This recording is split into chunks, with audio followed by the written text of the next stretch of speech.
ಹೊಳಲ್ಕೆರೆ ಪಟ್ಟಣದಲ್ಲಿ ಆಗಮಿಸಿದ ಒಳ ಮೀಸಲಾತಿ ರಥಯಾತ್ರೆ ಆಗಮಿಸಿತ್ತು. ಸುಮಾರು 30 ವರ್ಷಗಳ ಕಾಲದಿಂದ ಮಾದಿಗ ಸಮುದಾಯಕ್ಕೆ ವಂಚಿತವಾದ ಒಳ ಮೀಸಲಾತಿ ಶೈಕ್ಷಣಿಕವಾಗಿ, ಸಾಮಾಜಿಕವಾಗಿ ಹಾಗೂ ಆರ್ಥಿಕವಾಗಿ ಹಿಂದುಳಿದ ಸಮುದಾಯಕ್ಕೆ ಸಾಂವಿಧಾನಿಕವಾಗಿ ಒಳ ಮೀಸಲಾತಿಯನ್ನು ಜಾರಿಗೊಳಿಸಲು ಒತ್ತಾಯಿಸಿ ಮಾದಿಗ ಒಳ ಮೀಸಲಾತಿ ರಥಯಾತ್ರೆ ಆಗಮಿಸಿತ್ತು.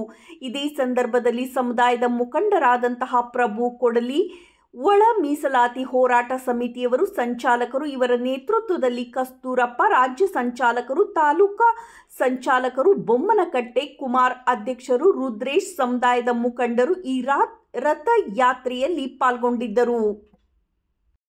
ನಾಳೆ ಪ್ರಾರಂಭ ಆಗುತ್ತೆ. ಅದು ಉಗ್ರ ಹೋರಾಟ. ಯಾರು ಮಾಡಲಿಕ್ಕಿಲ್ಲ. ಈ ಒಂದು ಹೋರಾಟ ಇತಿಹಾಸದಲ್ಲಿ ಯಾರು ಹೋರಾಟಗಾರ ಮಾಡಲಿಕ್ಕಿಲ್ಲ ಅಂತ ನಿರ್ಧಾರವನ್ನ BR ಭಾಸ್ಕರ್ ಪ್ರಸಾದ್ ಅಣ್ಣ ನೇತೃತ್ವದಲ್ಲಿ ಭೀಮ ಸೈನಿಕರು ತೆಗೆದುಕೊಂಡಿದ್ದೀವಿ. ಅಂತಿಮವಾಗಿ ಜೂನ್ 9 ನೀವು ಲಕ್ಷಾಂತರ ಸಂಖ್ಯೆಯಲ್ಲಿ ಬರಬೇಕು ನಮ್ಮ ಜೊತೆಗೆ. ಆ ಒಂದು ನಿರ್ಧಾರವನ್ನು ಘೋಷಣೆ ಮಾಡಲಿದ್ದೇವೆ. ಏನೋ ಗೊತ್ತದು, ಒಳ ಮೀಸಲಾತಿ ಆದೇಶವನ್ನು ತೆಗೆದುಕೊಂಡು ಹೋಗುತ್ತೀವಿ. ಇಲ್ಲಂತಂದ್ರೆ ನಮ್ಮ 33 ಭೀಮ ಸೈನಿಕರಿದವಲ್ಲ, ನಮ್ಮ ಹೆಣಗಳನ್ನ ವಿಧಾನಸೌಧ ಮೆಟ್ಟಿಲ ಮೇಲೆ ಹಾಕ್ತಿವಿ. ಇದು ನಮ್ಮ ಗಟ್ಟಿ ನಿರ್ಧಾರ. ನಮ್ಮ ನಿರ್ಧಾರಕ್ಕೆ ನೀವು ಶಕ್ತಿ ಕೊಡ್ತಾರಾ? ಓಕೆ, ನಿಮ್ಮ ನಂಬಿಕೆಯೊಂದಿಗೆ ನಾವು ಮುನ್ನುಗ್ಗುತ್ತೇವೆ. ನಮಗೆ ಶಕ್ತಿ ಕೊಟ್ಟಿದ್ದೀರಿ. ನಮ್ಗೆ ಬಹಳಷ್ಟು ಹೆಮ್ಮೆ ಇದೆ. ನನ್ನ ಜೀವನದಲ್ಲಿ ನಾವು ಚಳವಳಿ ಬಹಳಷ್ಟು ಮಾಡಿದ್ದೇವೆ. ಆದ್ರೆ ಈ ಚಳವಳಿ ಇದಲ್ಲ, ಆ ಚಳವಳಿ ಬಹಳಷ್ಟು ಶಕ್ತಿ ಕೊಟ್ಟಿದೆ. ಅಂತಂದ್ರೆ ನಾವು ಕ್ರಾಂತಿಕ ರಥಯಾತ್ರೆಯನ್ನ ಮಲೆ ಮಹದೇಶ್ವರ ಬೆಟ್ಟದಲ್ಲಿ ಪ್ರಾರಂಭ ಮಾಡಿದಾಗ ಮೈಸೂರಲ್ಲಿ ಹೇಳ್ತಾ ಇದ್ರು ಒಳ ಮೀಸಲಾತಿ ಚಳವಳಿ ರಥ ಬರಲಿ, ಭಾಸ್ಕರ್ ಪ್ರಸಾದ್ ನೋಡಿಕೊಳ್ತು ಅಂತಂದ್ರು. ನಾವು ಶೆಡ್ ಹೊಡೆದು ಹೋದ್ವಿ, ಮೈಸೂರಿಗೆ ಹೋದ್ವಿ. ಏನು ಕಿತ್ಕೊಳಕ್ಕಾಗಲಿಲ್ಲ. ರಥಯಾತ್ರೆ ಕೊಲ್ಲೋಗಿದ್ದೀವಿ, ಭಾಸ್ಕರ್ ಪ್ರಸಾದ್ ನೋಡ್ಕೊಳ್ತು ಅಂತಂದ್ರು.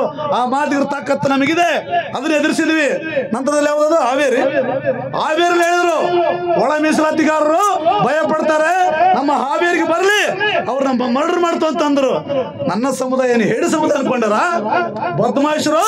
ಅವರಿಗೆ ತಕ್ಕ ಪಾಠ ಕಲಿಸಿರ್ತಕ್ಕಂಥದ್ದು ಹಾವೇರಿ ಸಮುದಾಯದವರು ನಮ್ಮ ಜೊತೆ ನಿಂತುಕೊಂಡ್ರು. ಈಗ ಜೀವಂತವಾಗಿದ್ದೀವಿ. 12,000 ಕಿಲೋಮೀಟರ್ ಬಂದು ಇಲ್ಲಿ ಜೀವಂತವಾಗಿದ್ವಿ. ನಮ್ಮನ್ನ ಯಾರು ಏನ್ ಮಾಡ್ಕೊಳಕ್ಕಾಗಿಲ್ಲ. ಅದು ಮಾದಿಗರ ತಾಕತ್ತು. ಅಷ್ಟು ನಮ್ಮ ಗಟ್ಟಿ ಗುಂಡಿಗಿದೆ. ಓಕೆ, ಇವೆಲ್ಲವನ್ನು ಮೆಟ್ಟಿ ಬಂದಿದ್ದೀವಿ.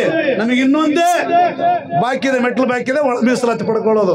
ಆ ನಿಟ್ಟಿನಲ್ಲಿ ಗಟ್ಟಿ ನಿರ್ಧಾರ ಮಾಡಿದೀವಿ. ನಿಮ್ಮೆಲ್ಲ ಹಿರಿಯರ ಹೋರಾಟ ನಮಗಿರ್ತಕ್ಕಂಥದ್ದು. ರಾಜ್ಯದಲ್ಲಿ ಒಳ ಮೀಸಲಾತಿಗೋಸ್ಕರ ಚಳವಳಿ ಮಾಡಿದಾರಲ್ಲ, ಆ ಚಳವಳಿಗಾರರ ಆಶೀರ್ವಾದ ಅವ್ರ ಹೆಜ್ಜೆ ಆಗ್ತಾ ಇದೀವಿ. ಕೊನೆಯದಾಗಿ ಸರ್ಕಾರಕ್ಕೆ ಎಚ್ಚರಿಕೆ ಬಯಸ್ತಾ ಇದೀವಿ. ನಿಮ್ಮ ಡೊಂಗಿ ಮಾದಿಗರ ಪ್ರೇಮವನ್ನು ಬಿಡಿ. ಮಿಸ್ಟರ್ ಸಿದ್ದರಾಮಯ್ಯ ಮುಖ್ಯಮಂತ್ರಿಗಳೇ, ನಿಮ್ಮ ಡೊಂಗಿ ಸಮಾಜವಾದವನ್ನು ಬಿಡಿ. ಮಾದಿಗರಿಗೆ ಮಾತು ಕೊಟ್ಟಂತೆ ಒಳ ಮೀಸಲಾತಿ ಜಾರಿ ಮಾಡಿ. ಕುಂಟು ನೆಪ ಬೇಡ. ಒಂದು ವೇಳೆ ಇದೇ ಕುಂಟು ನೆಪ ಮಾಡಿದ್ರೆ ನಿಮ್ಮ ಸರ್ಕಾರವನ್ನ ನಮ್ಮ ಮಾದಿಗರ ದಂಗೆ ಎದ್ದು ಕಿತ್ತು ಒಸಿದ್ದೇವೆ. ಇದು ನಮ್ಮ ಪ್ರಮಾಣ. ಓಕೆ, ನಾವೆಲ್ಲರೂ ಒಗ್ಗಟ್ಟಾಗತಕ್ಕಂಥ ಮಾತನ್ನು ಹೇಳಿ. ಓಕೆ, ನಮ್ಮ ಕ್ರಾಂತಿಕ ರಥಯಾತ್ರೆಯಿಂದ ಬಹಳಷ್ಟು ಲಾಭ ಇದಾವೆ. ಒಂದು, ಬ್ಯಾಕ್ಲಾಗ್ ಉದ್ಯಮ ತುಂಬುತ್ತಾ ಇದ್ರು. ನಾವು ಒಳ ಮೀಸಲಾತಿ ಜಾರಿ ಮಾಡುವ ಕ್ರಾಂತಿ ಹೋರಾಟಗಾರರು ಸಿದ್ದರಾಮಯ್ಯನವರಿಗೆ ವಿಧಾನಸೌಧದಲ್ಲಿ ಕುರ್ಚಿ ಕೊಡಿಸೋದು ಗೊತ್ತು, ಖಾಲಿ ಮಾಡಿಸೋದು ಗೊತ್ತು. ಆ ತಾಕತ್ತು ಮಾದಿಗ ಸಮುದಾಯಕ್ಕಿದೆ. ನಾವ್ ಹೇಳಿರೋದಲ್ಲ, ಈ ಹಿಂದೆ ಸಿದ್ದರಾಮಯ್ಯನವರೇ ಒಪ್ಕೊಂಡಿದ್ದಾರೆ. ಒಳ ಮೀಸಲಾತಿ ಜಾರಿ ಮಾಡದ ಕಾರಣದಿಂದಾಗಿ ನಾವು ಅಧಿಕಾರವನ್ನ ಕಳ್ಕೊಳ್ಬೇಕಾಯ್ತು ಅಂತ.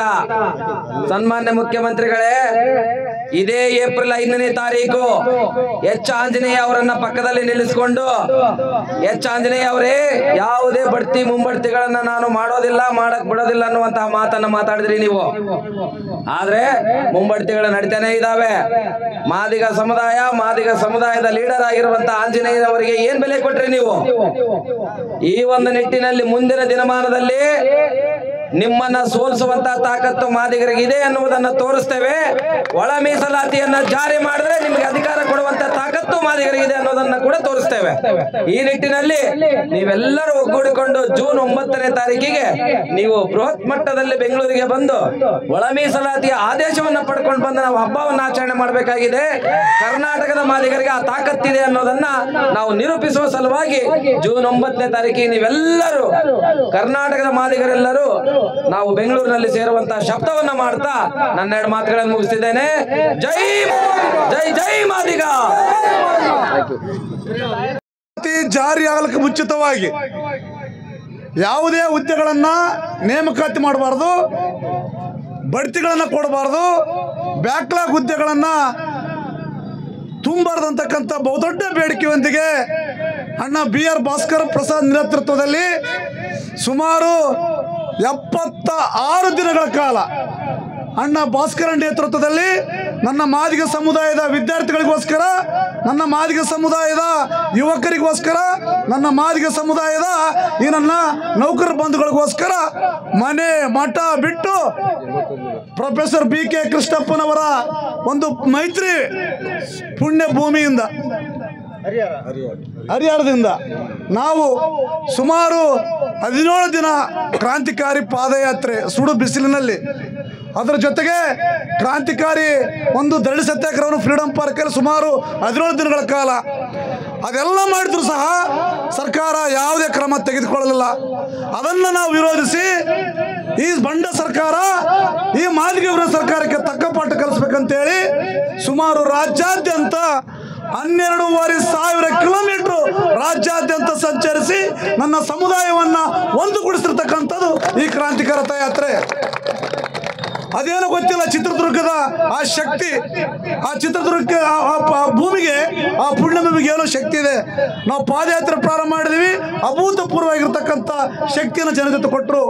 ಅದರ ಜೊತೆಗೆ ಫ್ರೀಡಂ ಪಾರ್ಕಲ್ಲಿ ನಾವು ಯಾರಿಗೂ ದುಡ್ಡು ಕೊಟ್ಟಿಲ್ಲ, ಯಾರಿಗೂ ಬರ್ರಿ ಅಂತ ಹೇಳಿಲ್ಲ. ಕೇವಲ ಜಾಲತಾಣದಿಂದ ನಮಗೆ ಸುಮಾರು 20ರಿಂದ 25,000 ಜನ ಫ್ರೀಡಂ ಪಾರ್ಕಲ್ಲಿ ಸಭೆ ಸೇರಿ ನಮಗೆ ಶಕ್ತಿ ಕೊಟ್ಟಿರ್ತಕ್ಕಂಥದ್ದು. ಆ ಒಂದು ಬೆಂಬಲವನ್ನು ನಾವು ಎಂದೂ ಮರೆಯಂಗಿಲ್ಲ. ಈ ಕ್ರಾಂತಿಕಾರ ರಥಯಾತ್ರೆ 12,000 ಕಿಲೋಮೀಟರ್, 21 ಜಿಲ್ಲೆ, ಪ್ರತಿ ಜಿಲ್ಲೆಯಲ್ಲಿ ಪ್ರತಿ ತಾಲೂಕು ಕೇಂದ್ರದಲ್ಲಿ ನನ್ನ ಸಮುದಾಯ ಒಂದುಗೂಡಿಸ್ತಾ ಇದ್ದೀವಿ. ಆದರೆ ಈ ಬರಗಟ್ಟ ಸರ್ಕಾರ, ಈ ಮಾನಗೇಡಿ ಸರ್ಕಾರ, ನಮ್ಮ ಮಾದಿಗರ ವಿರೋಧಿ ಸಿದ್ದರಾಮಯ್ಯನವರು ಇನ್ನೂ ಸಮೀಕ್ಷೆ ನೆಪದಲ್ಲಿ ಕುಂಟು ನೆಪ ಮಾಡಿಕೊಂಡು ಒಳ ಮೀಸಲಾತಿಯನ್ನ ಜಾರಿ ಮಾಡದೆ ಮುಂದಾಗ್ತಕ್ಕಂಥ ಒಂದು ಸಂಚನ ನಡೆಸ್ತಾ ಇದ್ದಾರೆ. ಸುಮಾರು ಸುಪ್ರೀಂ ಕೋರ್ಟ್ ಆದೇಶ ಬಂದು ಇಲ್ಲಿಗೆ 9ರಿಂದ 10 ತಿಂಗಳಾಯ್ತು. ಆ ಸಮೀಕ್ಷೆ ಮಾಡ್ತೀವಿ, ಆ ಆ್ಯಪ್ ಸರಿಲ್ಲ, ಈ ಆ್ಯಪ್ ಸರಿಲ್ಲ ಅಂತೇಳಿ ಮುಂದಕ್ಕೆ ಹಾಕೊಂಡು ಹೋಗ್ತಾ ಇದ್ದಾರೆ. ಆದರೆ ಕ್ರಾಂತಿಕಾರಿ ರಥಯಾತ್ರೆ ಮುಖಾಂತರ ನಾವು ನಮ್ಮ ಸಮುದಾಯವನ್ನ ಜಾಗೃತಿ ಮೂಡಿಸಿದ್ದೇವೆ. ಆದರೆ ಬಂಡ ಸರ್ಕಾರ ಎಚ್ಚೆತ್ತುಕೊಂಡಿಲ್ಲ. ಹಾಗಾಗಿ ನಿಮ್ಮ ಒಳಲಕೇರಿಗೆನೆ ಇದು ಅಂತಿಮ ರಥಯಾತ್ರೆ. ನಾವು ಇನ್ನೂ 7 ಜಿಲ್ಲೆಗೆ ಹೋಗಬೇಕಾಗಿತ್ತು. ಜನಗಳನ್ನ ಎಚ್ಚರ ಮೂಡಿಸ್ತಕ್ಕಂಥ ಕೆಲಸ ಆಗಬೇಕಾಗಿತ್ತು.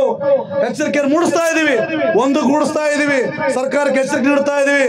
ಆದ್ರೆ ಈ ಮಾನಗೇಡಿ ಸರ್ಕಾರ ನಮ್ಮ ಬೇಡಿಕೆಯನ್ನ ಈಡೇರಿಸ್ತಾ ಇಲ್ಲ. ಹಾಗಾಗಿ ನಾಳೆ 11:30ಗೆ ಚಿತ್ರದುರ್ಗದಲ್ಲಿ ಒಂದು ಪತ್ರಿಕಾಗೋಷ್ಠಿ ಇದೆ. ನಮ್ಮ ಹೋರಾಟದ ಭಯಂಕರ ತಿರುವು, ಉಗ್ರ ಹೋರಾಟವನ್ನ ರೂಪಿಸಲಿಕ್ಕೆ ಸಿದ್ಧರಾಗಿದ್ದೀವಿ. ಅನ್ಕೊಂಡಿರ್ಬೋದು ಈ ಸಿದ್ದರಾಮಯ್ಯ ಸರ್ಕಾರದಲ್ಲಿರ್ತಕ್ಕಂಥ ಸಚಿವರುಗಳು ಮೌನ ವಹಿಸಿರ್ಬಹುದು.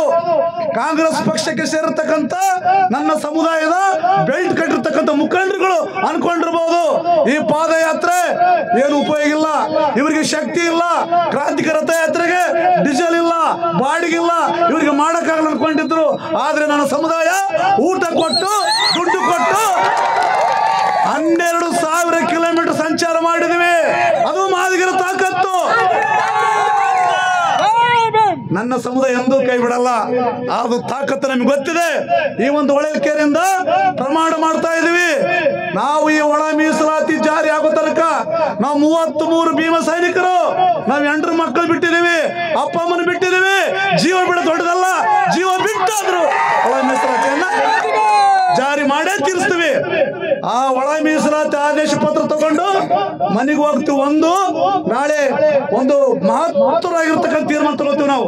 ನೀವೆಲ್ಲರೂ ಸಾಕ್ಷಿ ಆಗಬೇಕು. ಚಿತ್ರದುರ್ಗ ಪ್ರವಾಸ ಬನ್ನಿ. ಈ ಕ್ರಾಂತಿಕ ರಥಯಾತ್ರೆ ಇಲ್ಲಿಗೆ ಸ್ಟಾಪ್ ಆಗುತ್ತೆ. ನಿಮ್ಮ ಹೊಳಲ್ಕೆರೆ ಈ ಪುಣ್ಯ ಭೂಮಿ ನೆಲದಲ್ಲಿ ಮುಕ್ತಾಯ ಆಗುತ್ತೆ.